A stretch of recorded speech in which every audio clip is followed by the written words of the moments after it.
Assalamualaikum warahmatullahi wabarakatuh. Perkenalkan, nama saya Mutia Haifah.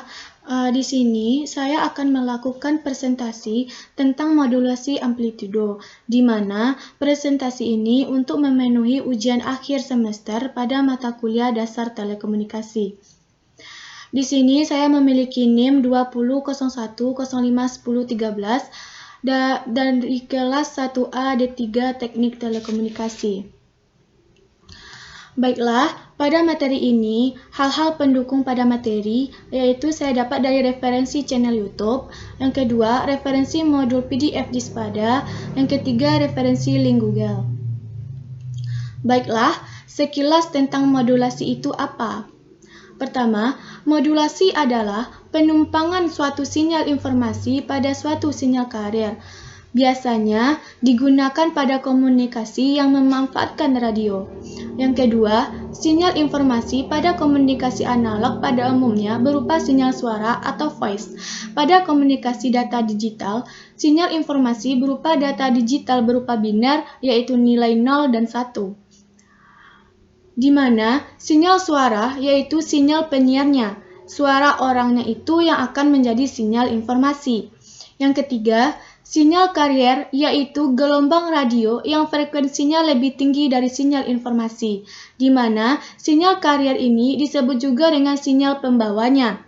Di radio, siaran AM yaitu berupa 800 kHz, maka hasil osilatornya berada di frekuensi 800 kHz juga. Jadi, frekuensi informasinya yang berasal dari manusia yang dibawa yaitu antara 20 sampai 20.000 Hz. Yang keempat, fungsi modulasi, yaitu untuk mengatasi ketidaksesuaian karakter sinyal dengan media yang digunakan. Tanpa proses modulasi, informasi tidak praktis dikirimkan melalui media udara.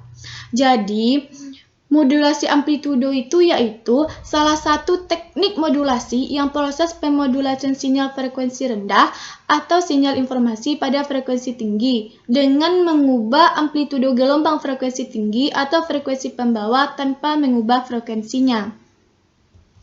Selanjutnya, yaitu konsep modulasi amplitudo itu apa? Pertama, dalam proses modulasi, sinyal suara, video maupun sinyal digital memodulasi sinyal lain yang disebut sebagai sinyal pembawa atau karier. Kedua, pada modulasi AM, sinyal informasi mengubah-ubah amplitudo dari sinyal pembawa atau karier. Yang ketiga, nilai sesaat dari amplitudo sinyal pembawa berubah-ubah sesuai dengan variasi amplitudo sinyal informasi. Yang keempat, garis imajiner yang disebut selubung menghubungkan puncak positif dari negatif dari bentuk gelombang atau pembawa. Yang kelima, dalam modulasi AM sangat penting bahwa nilai puncak sinyal modulasi informasi kurang dari nilai puncak sinyal pembawa atau karier atau FM kecil dari FC. FM kecil dari VC, maaf. Selanjutnya yaitu distorsi terjadi ketika amplitudo sinyal modulasi lebih besar dari amplitudo.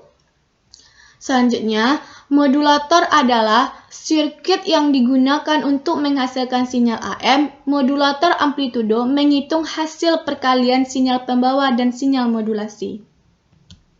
Selanjutnya, di sini saya akan menjelaskan gambar-gambar dari amplitudo modulasi atau disebut juga AM.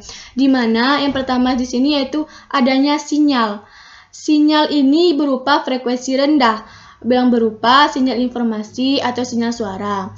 Selanjutnya di sini ada AM. Tulisan AM itu merupakan sinyal setelah termodulasi AM, di mana kariernya dirubah berdasarkan sinyal informasi yang dibawa. Selanjutnya yaitu sinyal FM, di mana sinyal FM ini adalah perbandingan antara modulasi yang dilakukan dengan merubah frekuensinya yang digunakan untuk radio yang jernih atau suara yang jernih. Biasanya, radio FM ini digunakan untuk meningkatkan kualitas radio yang lebih baik. Selanjutnya, gambar kedua ini ada Simplified Analysis of Standard AM, di mana ini merupakan teknik modulasi AM. Yang pertama, ada gambar sinyal informasi. Yang kedua, adanya sinyal karier yang hasilnya dibangkitkan dari osilator, itu amplitudonya tetap terus setelah masuk ke dalam modulator. Amplitudonya akan dibentuk supaya mengikuti sumber informasinya. Tujuannya supaya penerima dapat deteksi kembali. Gambar yang ketiga ini adalah gabungan antara sinyal informasi dengan sinyal karier. Setelah digabungkan, maka hasilnya amplitudo modulasi, di mana akan menemukan sebuah persamaan sederhana, yaitu A sinus 2pi FCT, di mana FCT ini merupakan frekuensi karier. Selanjutnya, yaitu saya dapat dari referensi Google, yaitu bahwa sinyal pembawa berupa gelombang sinus dengan persamaan matematisnya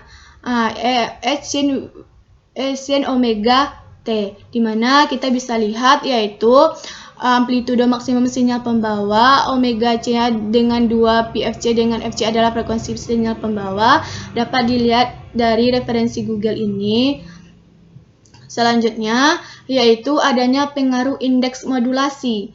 Selanjutnya, di mana kondisi indeks modulasi itu M-nya sama dengan 1 adalah kondisi ideal di mana proses modulasi amplitudo menghasilkan output terbesar di penerima tanpa distorsi.